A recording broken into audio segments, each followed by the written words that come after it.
board members of ZIMASILE Islamic Society, the youth who are supported by the society, and the distinguished guests and ladies and gentlemen present here this evening. Assalamu alaikum wa rahmatullahi wa barakatuh. I would like to begin by thanking the leadership of the ZIMASILE Islamic Society and the organizers of this dinner for inviting me to speak here this evening. I am very encouraged at the efforts of the donors and supporters to give the highest esteem to our faith and to the faithful of Islam. We all have a duty as Muslims to foster knowledge of Islam, to encourage study of its primary teachings, and to support fellow Muslims to know that a major component of being a Muslim is based on your individual conduct and the manner in which you live your life as a Muslim. The Quran is a wonderful guide for all Muslims, setting out clear directives to us on matters of justice, equality, economic opportunity, empowerment of women, and the value of education for all persons. The beauty of Islam is that it does not choose to promote oppression or discrimination against any person except those who advance hatred and injustice. This means Islam is a very appropriate faith for a society emerging from the terrible toll of oppression and colonialism that was represented by the old system of apartheid and its still present legacies. Apartheid, as you all know, was largely about domination and denial of opportunity.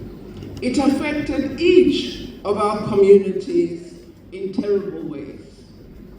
For us as Muslims in a democratic South Africa, we have a fresh opportunity to represent our faith as one that reflects the best in values and principles.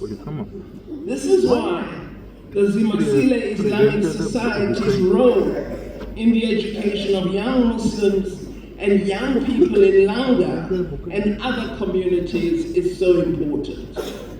Advancing knowledge of Islam through reading, writing, and practice is the most advanced practice of social justice. The past association of Islam as reserved for certain communities in South Africa has created worrying inadequacies in those who embrace Islam today, and for community leaders who have traditionally been Muslim.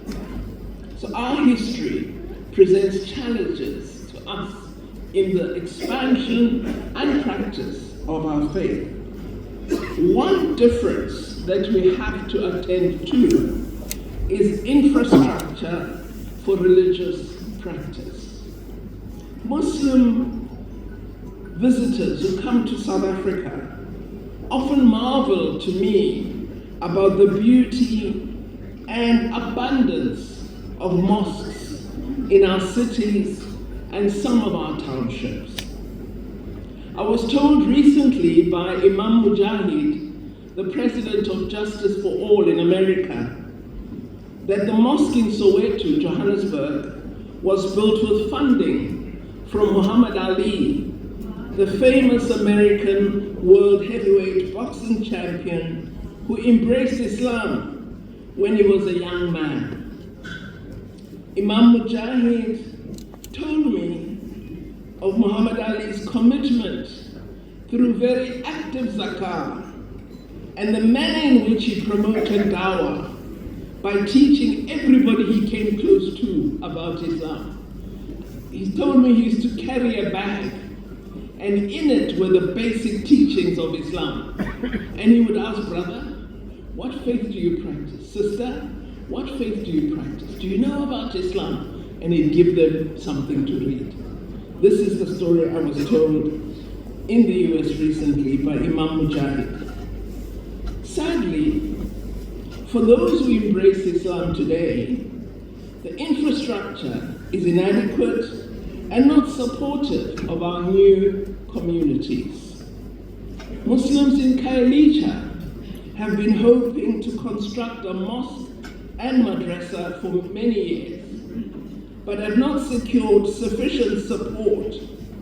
The same is probably still true of other areas in our communities. We all need to do more to ensure our brothers and sisters practice Islam in dignity. I am aware that the intention of ZIMASILE Islamic Society is to ensure exactly this. And I hope that, inshallah, each and every one of you present today, while you have contributed to the cost of this dinner, that you will, by pledging or by pressing the buttons of that yellow machine, you will contribute to this intention. I really congratulate the leaders of ZIMASILE on their goal and encourage them to continue to do the work they're doing and ask all of us to support them, inshallah. We need to consider, as the Ummah in South Africa, a national effort to work together to create such infrastructure all over South Africa. Our efforts at social justice should extend beyond support from outside and include a full role for beneficiary communities as builders, teachers, and community leaders. Some of those who embrace Islam regard this as access to charity. We need to help unlearn that attitude and ensure that they become participants in the development opportunities that they may be fortunate to receive. The values of social justice that are enshrined in the Quran also require attention to economic empowerment for our brothers and sisters, and to learning the lessons of self-reliance, which are so important. We must not allow dependency and charity to be the sole basis of new relationships and embrace of our faith. Furthermore, we know that in many of our communities, some of us have business formations that provide employment opportunities and manufactured products. Our values of social justice require that we should be honest and committed workers, and that as employers and business owners, we should be fair and just in paying fair wages and ensuring good working conditions. The most embarrassing moments for me often are when workers come and complain about a member of my community who is ill-treating them or denying them wages for fair work. This is not who we should be as this community. So it is important that we do not allow that characterization of who we are. Our obligations are, I believe, even broader, as social justice in Islam mandates concern about all human beings. Thus, while we are concerned very correctly about Muslims in Myanmar and in Kashmir, about Muslims in Palestine, we are equally concerned about Christians who are oppressed about Jews who are oppressed, about Buddhists who are oppressed, about Palestinians who are oppressed. We support justice for the oppressed, not just for those who belong to our faith. The concept that is so prevalent in our faith of social justice and promotion of human rights imposes the important duty on us to be alert about injustices that exist everywhere and to work at ensuring all people enjoy protection and access to justice and freedom. Those of you who follow social media would have seen there's an American gentleman called Colonel Roger or something, and he talks about me on a regular basis. He says, I hate Christians, I'm anti-Semitic, I'm a tool of Iran, and any other name that he can find. The gentleman has never met me. He apparently lives somewhere in America, but he has thousands of followers to whom he communicates these lies. I have always been absolutely precise about indicating that we support the cause of the people of Palestine for freedom and justice. But we also support the cause of Christian Palestinians who wish to be free and to enjoy human rights. We do not hate Jews. We hate oppression. We hate injustice. And in all the work that we do, we must make this absolutely and abundantly clear. We are fortunate, I believe, as South Africans, to live in a country in which there is a clear constitutional imperative to advance the human dignity of all, to advance social justice, to advance freedom and democracy. Our perspectives on international relations and foreign policy are shaped by these constitutional imperatives. Our Constitution is clear in stating that we seek to promote and practice a foreign policy that advances peace, security, and justice.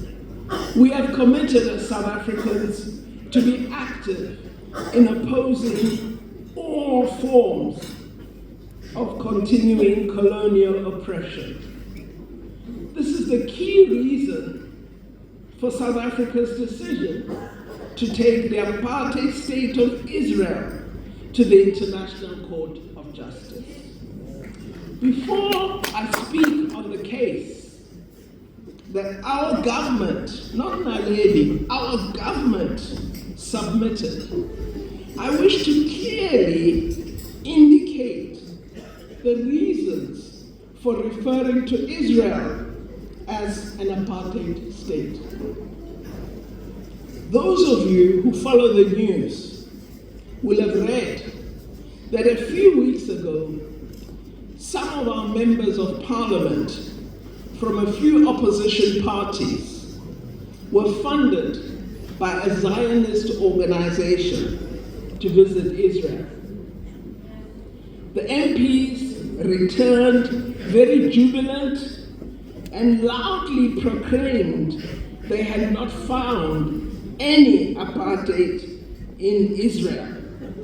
So people like Naledi Pandor, who refer to Israel as an apartheid state, are wrong, they said. The news did not report as to whether those MPs visited Palestine, but it's almost certain that they did not. They were clearly not permitted to visit Palestine because their funders were dishonestly fearful that our belief that Israel is an apartheid state imposing oppressive, racist apartheid laws on the people of Palestine would be exposed. Researchers and human rights organizations have investigated what the practice of apartheid means and have looked at the practices of Israel under its illegal occupation and have reported that the policies of Israel against Palestinians constitute apartheid policies as they mirror practices South Africans had to endure under apartheid. These practices include the reality that the land of the people of Palestine is illegally occupied. The land owned by Palestinians can be seized by any Israeli without compensation, just as we had under apartheid. Palestinians have to carry IDs that identify them as Palestinians. They need special permits to work. They do not have citizenship. They cannot vote. They cannot control their revenue or govern themselves. Even worse, they can be arrested on sight and detained for years without trial. They face torture or death in prison and enjoy no human rights. This situation has existed for over 75 years. It is apartheid. The attacks on Gaza civilians from October 8, 2023, caused us to decide to approach the International Court of Justice. The killing and the bombing of more than 300 schools, of all 13 universities, of libraries, of hospitals, of cultural centers, of clinics, as well as the murder of thousands, indicated to us that a genocide was underway in Israel. The government of South Africa believes that international law must be exercised to support those facing injustice, and hence our approach to the court. The case has been an important test of international law, global cooperation for peace and security, and global adherence to human rights. Now, you know they have the English saying that a prophet has no friends except in his own home. We were criticized as South Africa for approaching the International Court of Justice. Today, all the countries that criticize us are suddenly saying that Israel is breaching international law. South Africa was the first. The rest, who supported Israel, many of them, are now following our lead. And we need to say that to the world.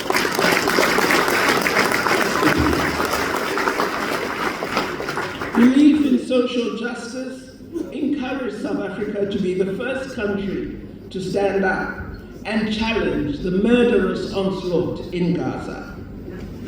The support that we gave also resulted from the Palestinians' traditional support for our own struggle against apartheid. The Palestinian people don't need to thank us for taking the action we did, because they supported us when we were struggling against apartheid. They trained our freedom fighters. So they don't have to thank us. It is our obligation to stand with them in their time of trouble.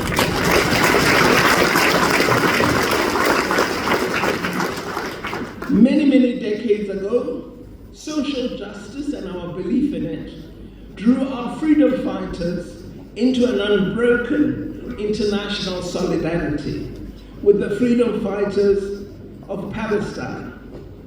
I've now lost. Found it. See, technology is very interesting. You just press something, you don't know what, and the page disappears. But I've now found it.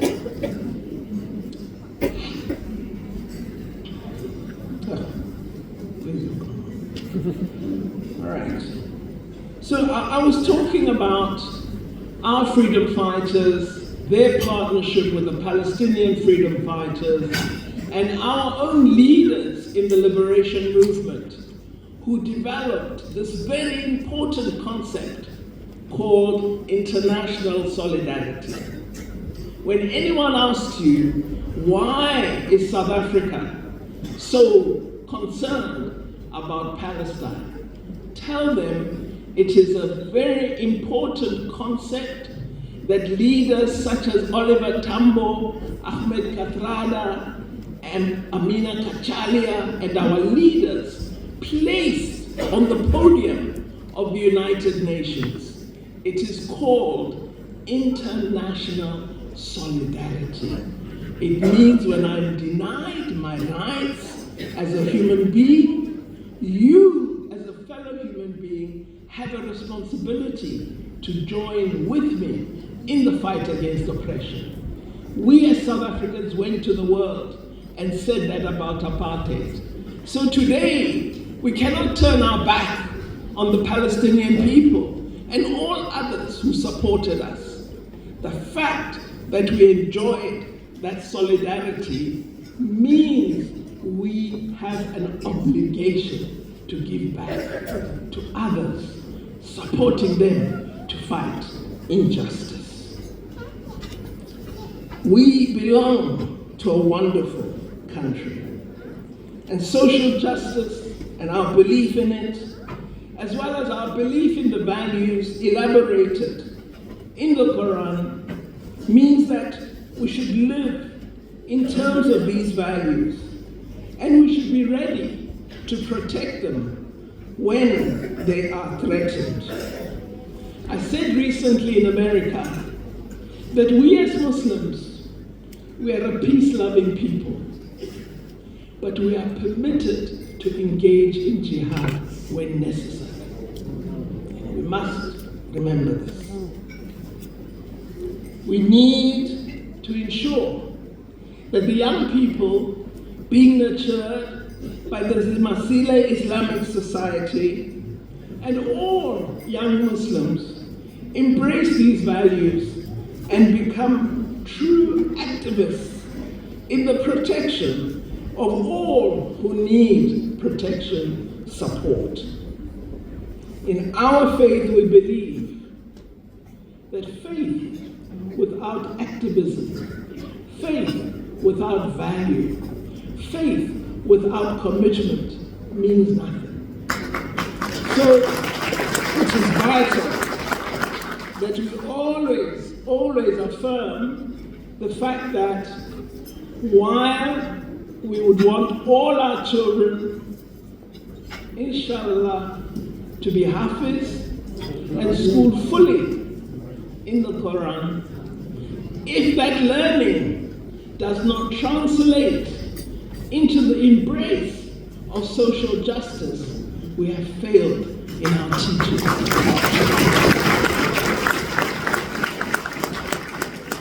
Our faith is not a faith of being still.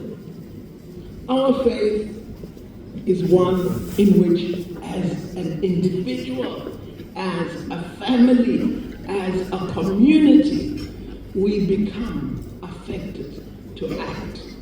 There are expectations that each of us will exercise our duty to Islam by ensuring that we live up to each of these expectations fully.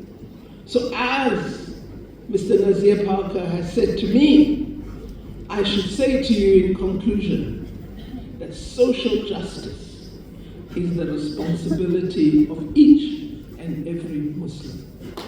And I thank you most sincerely for being here this evening. And I do ask you, do not leave until you have filled in the pledge form or pressed the button on the yellow machine.